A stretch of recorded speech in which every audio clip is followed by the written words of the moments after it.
Welcome to the Personalized Learning, Individual Learning Path, and Growth Mindset content video. In this video, we're going to take a look at how individual learning paths and growth mindsets work in a personalized learning environment.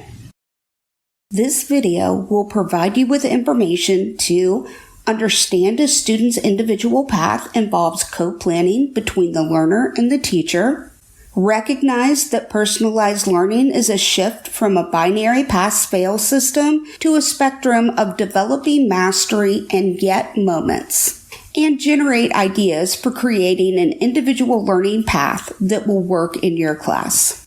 In a personalized learning environment, educators and learners work together to elevate student voice. Students' individual differences, strengths, and interests are assets used to create an individual path of learning. An individual learning path is a continuum of learning that encompasses a student's entire academic career and leads to post-schooling destinations. For each student you teach, a segment of their learning path passes through your classroom. Many teachers ask, does an individual path of learning for each student mean that they don't have to take a class they don't want and only work on assignments they select? The simple answer is no. Students do not get to pick and choose what they learn. All students are responsible for meeting all course requirements and content standards. An individual learning path is a space for students and teachers to co-plan learning activities. Students should have some flexibility in how they demonstrate learning, and students participate in required assessments, including teacher-created formative and summative assessments, as well as standardized testing. An individual learning path is individual. Each student moves through the curriculum at a pace that allows him or her to develop mastery.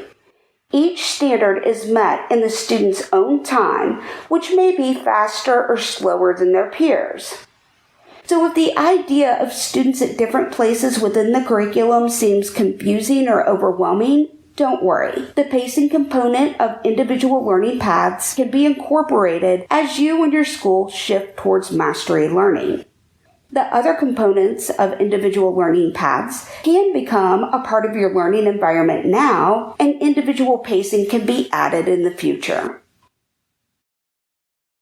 Let's take a look at what individual learning paths can look like in a personalized learning environment. Keep in mind, this is one example. You'll decide what'll work best in your classroom. An individual learning path plan starts with the learning objectives. You'll want to share the learning objectives with students using language they can easily understand. Connect the learning objectives to students' lives by contextualizing what they will know and what they'll be able to do with their new knowledge.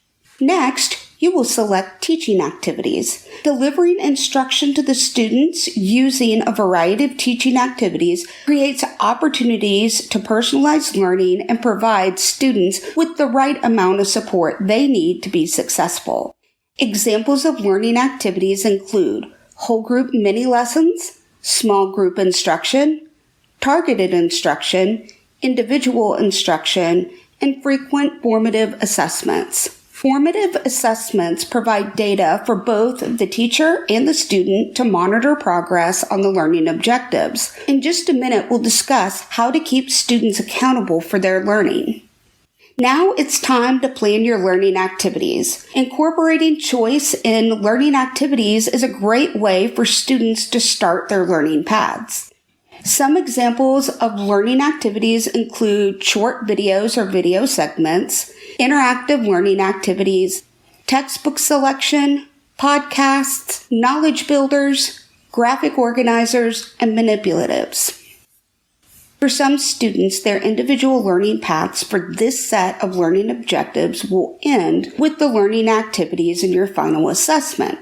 But for other students, you've sparked their interest and they want to know more. Encourage their curiosity. You can co-plan goals, learning activities, and performance tasks so students can move along their path. You provide them with direction and they find their way.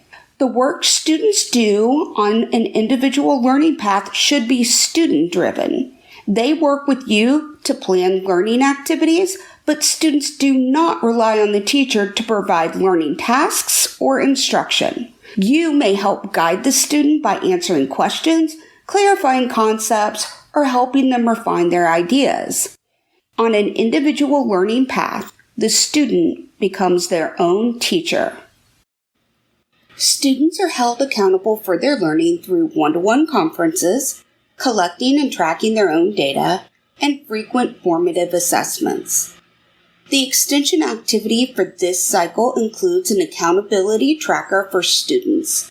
Students can keep track of their learning activities as they work towards mastery.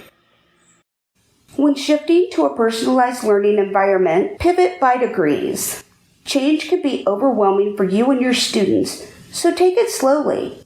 Incorporate 1 or 2 ideas until you and your students feel like it's a natural part of your class. Your Tinker activity is to create an individual learning path plan. You will identify one set of learning objectives and build your teaching activities. As you develop your learning activities, try to find ways to give students choices. You can start with just a few and then add more as students complete learning tasks. To summarize individual learning paths, remember to start small. As you gain experience, you can add more activities to help students on their paths.